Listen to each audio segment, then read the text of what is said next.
Charger వల్ల mobile dead అయిపోయింది అంటే మీరు నమ్ముతారా? అది ఎలాగో చెప్తాను, ఈ వీడియో అయితే చూడండి.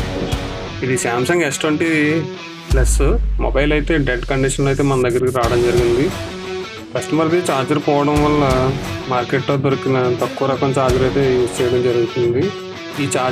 ఈ తక్కువ రకం ఛార్జర్లు వాడడం వల్ల ఏమవుతుందంటే షార్ట్ సర్క్యూట్ అవ్వడానికి ఎక్కువ అయితే మొబైల్ డెడ్ అయ్యే ఛాన్సెస్ అయితే ఎక్కువ ఉంటాయి అన్నమాట.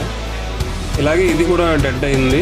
దీనికి మనం పూర్తిగా ట్రబుల్ షూట్ చేయడం జరుగుతుంది. ఈ ట్రబుల్ షూట్లో మనకి తెలిసింది ఏంటంటే VPH లైన్ షార్ట్ అయింది. ఈ తక్కువ రకం ఛార్జర్లు వాడడం వల్ల ఈ మొబైల్స్ అయితే ఎక్కువ డ్యామేజ్ అవుతాయి. మనం చాలా మొబైల్కి అయితే ఎంతో కాస్ట్ పెట్టి మొబైల్ తీసుకుంటాం, కానీ ఛార్జర్ కొనే దగ్గర మాత్రం ఆలోచించి ఏదైతే తక్కువ ఉందో అదే ఛార్జర్ అయితే తీసుకోవడం జరుగుతుంది చాలామంది. మీరు కూడా అయితే అలా తక్కువ రకం ఛార్జర్లు తీసుకోకండి. మొబైల్కి ఎంత వాట్ అయితే సరిపోతుందో అది చూసుకుని మరి మంచి ఛార్జర్ అయితే తీసుకోండి.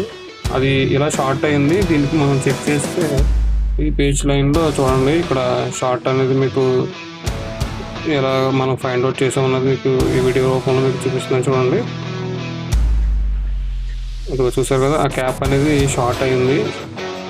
ఆ ఒక్క కెపాసిటర్ షార్ట్ అవడం వల్ల మొత్తం మదర్ బోర్డ్ డ్యామేజ్ అయిపోయింది అనమాట. చూసారు కదా, ఈ షార్ట్ అనేది పోవడం వల్ల మొబైల్ అయితే ఇప్పుడు ఆన్లోకి వచ్చింది. మీ దగ్గర కూడా ఎటువంటి మొబైల్ కంప్లైంట్ ఉంటే కనుక స్క్రీన్ పైన మన నెంబర్ కాంటాక్ట్ చేయండి, మన ఛానల్ ఫాలో చేయండి.